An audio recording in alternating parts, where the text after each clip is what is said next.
Dans un tableau à double entrée, la corrélation peut être qualifiée de forte, de faible ou de nulle. C'est vraiment l'allure des barres, donc l'allure des nombres qui sont à l'intérieur du tableau, qui vont déterminer si c'est faible, fort ou nul. Première chose, si la corrélation est nulle, on va voir des lignes un petit peu éparpillées partout. Si la corrélation elle est faible, les lignes vont être concentrées sur une certaine droite, mais il va y avoir quelques cases là, dans les coins donc, qui vont être vides. Donc, par ici, on a ici quelques cases qui sont vides. Lorsqu'on a une corrélation qui est forte, les données sont encore plus concentrées et le nombre de cases vides de chaque côté est plus grand. Donc ici, on a une petite ligne qui n'a pas été considérée, c'est qu'on considère cette donnée-là comme une donnée aberrante. C'est-à-dire qu'elle est comme détachée du reste du groupe. Tous les autres sont concentrés sur une ligne. Alors, plus les données sont concentrées sur une droite, plus la corrélation elle est forte, plus les données sont étendues sur une droite. Donc, en fait, c'est une droite, mais une droite très large. À ce moment-là, on a une corrélation qui est faible. Ici, ça ne ressemble pas vraiment à une droite. C'est qu'on a une corrélation qui est nulle. Alors, les lignes sont un petit peu éparpillées partout. Faites attention aussi au sens, donc c'est-à-dire positif ou négatif.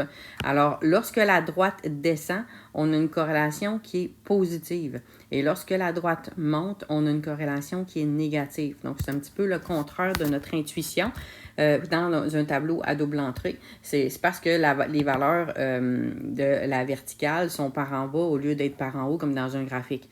Alors, c'est pour ça que le sens est inversé. Vous remarquerez que dans le tableau ici, les X sont sur la ligne horizontale et les Y sont sur la verticale. Ça ne changera rien, même si vous avez mis vos X sur la verticale et vos Y sur l'horizontale. C'est vraiment le sens qui est important. Donc, si ça descend, c'est positif. Si ça monte, c'est négatif. Peu importe que le X soit sur la verticale ou l'horizontale. Donc, on rappelle, nul, très éparpillé, faible. Donc, c'est un rectangle qui est très, très, très large. Donc, les données sont très étendues. Négatif quand ça monte. Ici, on a faible et positif. Donc, les données sont quand même assez étendues, mais on voit quand même une droite qui se dessine. Et positif parce que ça descend. Fort et positif. Donc, ici, on a une droite plus précise. Et c'est positif parce que ça descend.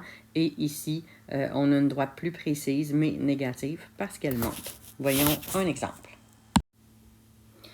Alors, voici une liste de données statistiques à 2 caractères. Donc, on a demandé à 2 groupes d'élèves quelle était leur moyenne en mathématiques à la fin du primaire et à la fin du secondaire. Et on a les données recueillies. Alors, la première étape, c'est de construire le tableau à double entrée. Alors, voici le tableau à double entrée obtenu après la construction. Si vous avez besoin d'aide pour construire un tableau à double entrée, voyez la capsule vidéo « Tableau à double entrée, construction ».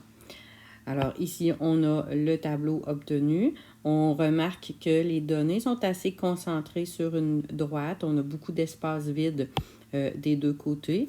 Alors si on compare avec notre tableau d'interprétation, premièrement, la droite descend. Donc on a une corrélation qui est positive. Et comme c'est assez concentré, on pourrait dire que la corrélation ici, elle est forte et positive. Alors, lorsqu'on vous demande de qualifier la corrélation d'une distribution à 2 caractères, quand on vous demande de qualifier, on veut l'intensité et le sens. Donc ici, intensité forte, le sens positive. Alors ici, j'ai qualifié la corrélation. Qu'est-ce que ça veut dire une corrélation qui est forte et positive? Ça veut dire qu'il y a un lien fort entre la moyenne en mathématiques obtenue au primaire et la moyenne en mathématiques obtenue au secondaire. Donc ici, on a un lien fort entre ces deux variables.